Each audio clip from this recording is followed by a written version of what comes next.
আসসালামু আলাইকুম। আজকে অষ্টম শ্রেণীর স্বাস্থ্য সুরক্ষা বিষয় নিয়ে মূল্যায়ন বিষয় নিয়ে আমি তোমাদের সামনে আলোচনা করব। প্রথম অধ্যায় আমার স্বাস্থ্য আমার সুরক্ষা। এখানে আমি কিছু একক কাজ, দলগত কাজ দিয়েছি, এগুলো তোমরা দেখে নিবা। প্রথম অধ্যায় থেকে আমরা কিছু প্রশ্ন নিয়েছি, এগুলো অবশ্যই তোমরা বাড়িতে পড়বা। এবার আমরা দ্বিতীয় অধ্যায় নিরাপদ খাবার, নিরাপদ জীবন একক কাজ নিয়েছি, খাবার নিরাপদ।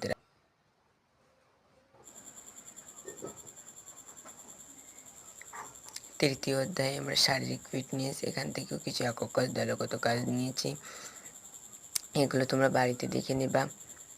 এখানে কিছু একক কাজে কিছু প্রশ্ন আছে, দলগত কাজে করতে হবে, মানে দলের সবাই বসে ক্লাসে করতে হবে, পোস্টার প্রেজেন্টেশন এগুলো করতে হবে দলগতভাবে।